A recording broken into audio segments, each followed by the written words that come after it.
Shalom, saudara yang terkasih. Selamat datang di Laboratorium Arti Hidup. Di lab ini, kami akan meneliti secara singkat untuk menjawab pertanyaan-pertanyaan yang ada di dalam Alkitab. Selamat mengikuti. Pertanyaan yang akan diteliti hari ini adalah, siapakah yang dimaksud dengan anak-anak Allah dan anak-anak perempuan manusia? Seperti yang terdapat dalam kitab Kejadian pasal 6 ayat 1 dan ayatnya yang kedua. Dalam penelitian ini, langkah pertama yang harus kita lakukan adalah memperhatikan kontekstual. Karena text without context is meaningless, gitu ya. Itu sebabnya saya mengajak kita untuk melihat latar belakang dari kitab Kejadian. Musa menuliskan kitab Kejadian dengan pembaca originalnya, yaitu bangsa Israel yang baru saja keluar dari perbudakan selama 400 tahun lebih di tanah Mesir. Melalui kitab Kejadian ini, bangsa Israel sedang dididik untuk memahami Allah yang benar. Allah yang dikenal sebagai Yahweh. Di dalam Shema Yisrael disebut Yahweh Ehad, satu-satunya Allah yang benar. Kitab Kejadian juga mengajarkan toledah penciptaan alam semesta dari yang baik, kemudian bumi yang rusak akibat dosa. Selain itu, mengajarkan mengenai toledah manusia perjanjian yang berasal dari Allah, yaitu dari Adam, Nuh, Abraham, Ishak, Yakub, sampai kepada bangsa Israel. Toledah karya penebusan juga untuk menyatakan kemuliaan Allah dan kasih Allah. Sehingga ketika Adam jatuh ke dalam dosa, anugerah Allah tetap diberikan bagi manusia. Meskipun seluruh manusia berdosa pada zaman Nuh, tetapi anugerah Allah tetap ada bagi Nuh dan keluarga. Pada masa Abraham, di mana perjanjian secara bangsa diberikan dan janji akan adanya keturunan yang menjadi berkat bagi banyak bangsa. Kemudian kepada Musa, perjanjian sebagai umat Allah yang ditandai dengan adanya konstitusi hukum Allah, Taurat. Sampai pada masa Daud di mana janji Allah akan kerajaan yang akan kokoh selamanya atas pemerintahan dari keturunan Daud, yaitu Kristus Yesus. Kembali ke pertanyaan dari pasal 6 ayat 1 dan 2. Saya mengajak untuk kita memahami konteks dari pasal-pasal sebelumnya. Kita bisa mulai dari pasal 3. Di dalam pasal 3 ini disajikan ada dua jenis keturunan, yaitu keturunan dari benih ular dan keturunan dari benih perempuan. Tipikal dari benih ular yaitu dikutuk Allah, kemudian tidak serupa dan tidak segambar dengan Allah, dan keturunan dari benih ular ini menentang Allah, bahkan mengambil hak-hak Allah. Dan juga akhir dari keturunan dari benih ular ini mendapatkan hukuman Allah.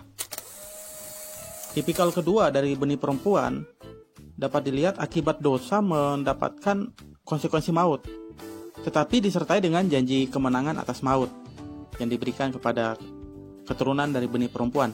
Kemudian imago Dei, yaitu manusia yang serupa dan segambar dengan Allah, dalam artian manusia yang diciptakan untuk hidup mengikuti kehendak Allah, bukan kehendak manusia sendiri. Di sini berbicara mengenai keselarasan kehendak yang hanya dimiliki melalui relationship yang baik antara Allah dan manusia, dan juga tunduk pada otoritas Allah. Nah, implikasi dari serupa dan segambar ini adalah kemampuan manusia untuk menggunakan kehendaknya tunduk pada otoritas Allah, mengakui Allah yang memerintah atas hidupnya. Dan janji anugerah yang diberikan Allah menurut hak prerogatif Allah atas dasar pemilihan Allah sendiri. Anugerah yang mengikuti keturunan dari benih perempuan ini, keturunan yang serupa dan segambar dengan Allah.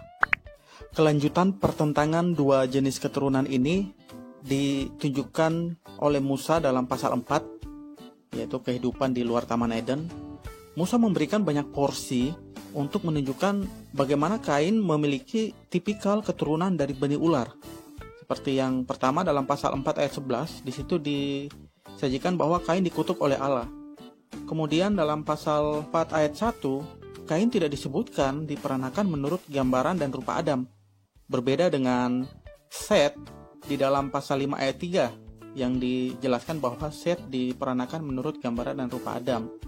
Dan di dalam pasal 4 ayat 23 dan 24 keturunan Kain yang bernama Lamek menghilangkan nyawa manusia, jadi menentang Allah, dan menuntut pembalasan, membuat dirinya seolah-olah lebih daripada Allah. Dan pasal 4 ayat 13, keturunan Kain menerima hukuman Allah yang kemudian secara masif nanti akan dinyatakan dalam kejadian pasal 6. Pernyataan bahwa Kain merupakan keturunan dari benih ular ini juga didukung dalam kitab Perjanjian Baru, seperti yang terdapat dalam 1 Yohanes pasal 3 ayat 12, bukan seperti Kain yang berasal dari si jahat. Dari frasa ini, apabila kita melihat dari segi tata bahasa, dari segi bahasa aslinya, yaitu bahasa Yunani, tertulis ou katos kain ekto ponerauhen. Nah, di sini ada preposisi ek yang menjelaskan sesuatu yang keluar dari dalam, yang timbul dari dalam keluar. Dan kata sifat ponero ini ditunjukkan berpasangan dengan definite artikel to, sehingga kata sifat ini harus dipersonakan, ya. Dalam penerjemahannya menjadi the evil one atau the wicked one. Terjemahan frasa di atas secara keseluruhan menjadi not as Cain was out of the evil one atau the wicked one. Jadi Kain dijelaskan merupakan manusia yang keluar atau yang timbul keluar dari yang terkutuk. Memang Kain tidak dilahirkan secara biologis ya dari benih ular, tetapi hubungan di sini bicara tipikal natur dari benih ular yang tadi kita sudah sebutkan di atas ya, yang seperti dikutuk, tidak serupa dan segambar dengan Allah, kemudian mengambil otoritas Allah, menentang Allah, gitu ya. Seperti yang juga disampaikan oleh Yohanes Pembaptis kepada orang-orang Farisi dan orang-orang Saduki bahwa mereka adalah keturunan ular beludak. Sama seperti yang Tuhan Yesus bilang juga ya di dalam Matius 12 ayat 34. Nah, jadi hal ini bukan berarti bahwa orang Farisi, orang Saduki, ahli Taurat ini mereka lahir secara biologis dari benih ular, bukan. Tetapi karena mereka memiliki atau menunjukkan tipikal natur benih ular itu. Itu sebabnya mereka disebut keturunan ular atau keturunan si jahat. Kemudian di dalam pasal yang kelima, di sini kita lihat bahwa Musa memberikan porsi lebih bagi Set dan keturunannya.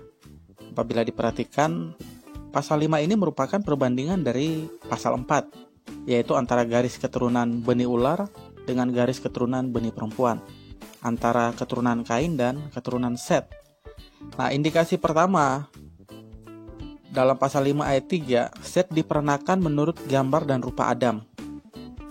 Jika kita menarik ke belakang, maka kita melihat bahwa Adam diciptakan menurut gambar dan rupa Allah. Sehingga bisa dikatakan bahwa Set diikat pada garis keturunan menurut gambar dan rupa Allah. Indikasi kedua, keturunan Setlah yang memulai memanggil nama Allah, itu dalam pasal 4 ya, lebih ke cara sembahyang mereka yang hidup tunduk kepada Allah.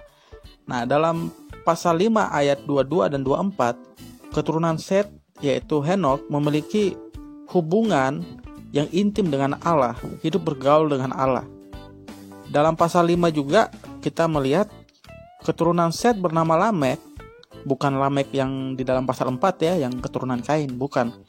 Lamek dalam pasal 5 ini memperanakan Nuh yang nanti kita akan lihat di dalam pasal 6 akan menjadi manusia yang melanjutkan kehidupan umat manusia di muka bumi. Dan yang kelima, anugerah Allah diberikan bagi keturunan Set, yaitu Nuh. Oleh karena itu, apabila kita melakukan perbandingan yang disejajarkan antara pasal 5 dan pasal 4, kita akan melihat pasal 5 merupakan keturunan yang baik, tunduk pada otoritas Allah, berasal dari benih perempuan, diperanakan dari gambar dan rupa Adam, yang kita tahu diperanakan dari gambar dan rupa Allah, sehingga disebut sebagai anak-anak Allah. Sedangkan dalam pasal 4, yang kita lihat, keturunan yang jahat, tidak tunduk pada otoritas Allah, yang ada adalah otoritas aku, berasal dari benih ular, hidup menurut tabiat atau menurut jenis manusia sendiri. Itu sebabnya disebut sebagai anak-anak manusia. Dengan demikian, anak-anak Allah dalam pasal 6 ini disimpulkan berasal dari keturunan Set. Dan anak-anak perempuan manusia berasal dari keturunan Kain. Nah, berkaitan dengan anak-anak perempuan manusia, Ini ada dukungan juga dalam pasal 4 yang mengindikasikan bahwa anak-anak perempuan manusia ini berasal dari keturunan Kain. Jika diperhatikan dalam Kejadian 4 ayat 22, anak perempuan Lamek dari keturunan Kain ya, disebutkan bernama Naamah. Nah, apa pentingnya menyebutkan nama putri dari Lamek ini? Karena arti nama dari Naamah itu loveliness. Dalam pengertian yang atraktif, yang molek, kecantikan yang membangkitkan hasrat. Nah, nama Naamah ini diambil dari Naem, yang artinya menyenangkan dan menarik. Kata Naam juga berarti cantik dan molek. Jadi Naamah ini diambil dari dua kata ya, Naem dan Naam.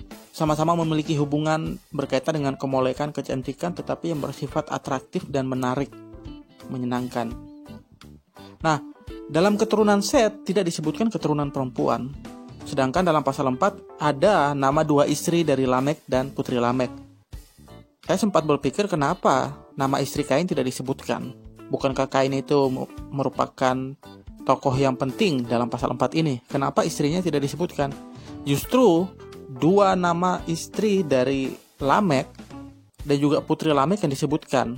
Karena ini korelasinya dengan Kejadian pasal 6 ayat 2. Anak-anak perempuan manusia itu dilihat oleh anak-anak Allah baik bagi diri mereka sendiri. Jadi anak-anak Allah ini, anak keturunan Set ini melihat bahwa perempuan-perempuan yang cantik, molek, yang menarik itu, yang atraktif dan membangkitkan hasrat itu baik buat mereka. Nah, kata kuncinya di sini adalah mereka sendiri yang menentukan kata baik. Jadi bukan baik menurut Allah. Jadi pasal 6 ini sedang menunjukkan konklusi dari pasal 4 dan pasal 5. Pasal 4 jahat, pasal 5 baik. Lalu pasal 6 ditunjukkan keturunan yang baik dan keturunan yang jahat ini menjalin hubungan. Nah, mengulang kembali peristiwa yang terjadi dalam Taman Eden ketika manusia jatuh ke dalam dosa, inilah yang ditunjukkan oleh Musa bahwa tidak bisa keturunan yang baik dan keturunan yang jahat ini menjalin hubungan. Karena waktu di Taman Eden, Hawa mengikuti kata iblis, tertarik akan buah yang dilarang, tidak menanyakan kehendak Allah untuk memutuskan apakah buah itu baik atau tidak. Pengulangan inilah yang ditunjukkan oleh Musa dalam pasal 6 ayat 1-8. Dengan hasil yang sekali lagi sama, yaitu hukuman bagi dunia. Namun, kita lihat juga dalam pasal 6 ini, bagi keturunan benih perempuan, sekali lagi mendapatkan anugerah, yaitu Nuh ya, yang mendapatkan kasih karunia di mata Tuhan. Oke, cukup sekian penjelasan mengenai anak-anak Allah dan anak-anak manusia yang ada dalam pasal 6. Tuhan Yesus memberkati kita semua. Amin.